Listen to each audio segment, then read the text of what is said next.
तपाईँले त्यहाँ घटनास्थलबाट ल्याइसकेपछि त्यो बीचमा कुनै मिडियासँग कुराकानी भयो उसको उसको भएको छैन हजुर हामीले सम्पर्क गराएको छैन हजुर अनि ऊ मान्छेको उसको आइडेन्टिफिकेसन ऊ कहाँको बचतकर्ता ऊ भन्ने कुरा कसरी थाहा भयो त कुरा नगरिकन मिडियाले त्यही भने त्यो त थाहै छैन हामीले आधिकारिक रूपमा त्यसरी दिएको पनि छैन के पनि छैन बचतकर्तै होइन अहिले अहिलेसम्म तपाईँहरूले नै पत्ता लगाउनु भएको छैन होला ऊ के हो भन्ने छैन अहिले हजुरको वडा अध्यक्ष छ नि त्यो रायनास नगरपालिका वडा नम्बर 8 रम्जुङ हजुर होइन हजुर हजुर त्यहाँको यो थाई बासिन्दा भन्ने पत्ता लाग्यो ए अनि कृष्ण राणा भाट चाहिँ त्यो वडा अध्यक्ष त्यहाँको 8 नम्बर वडाको वडा अध्यक्ष कृष्ण राणा भाट हुनुहुँदो रहेछ अनि उसकै दाजुभाइ पर्नेको छोरा रहेछ यो अनि यो चाहिँ अलिकति श्रीमतीले पनि यसलाई छोडिदिए बच्चा थियो अरे एउटा त्यो छोडेर यो अहिले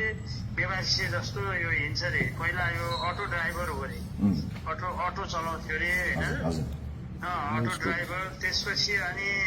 अहिले चाहिँ अब यो के काम गर्छ कसो गर्छ यो त्यति आउँदैन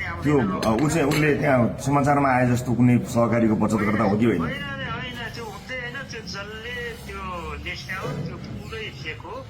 त्यो चाहिँ हजुरको फेक न्युज हो हजुर त्यो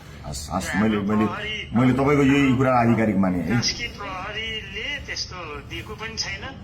त्यो मान्छेलाई कुनै भनौँ न हजुरको पत्रकारले भेटे पनि छैन हाम्रो इन्सपेक्टरले सिधै मैले सोधिसकेँ भेटेको छ भनेर छैन कोही पत्रकारले भेटेको छैन त्यो नियोजित हो हजुर हस् धन्यवाद सर हस्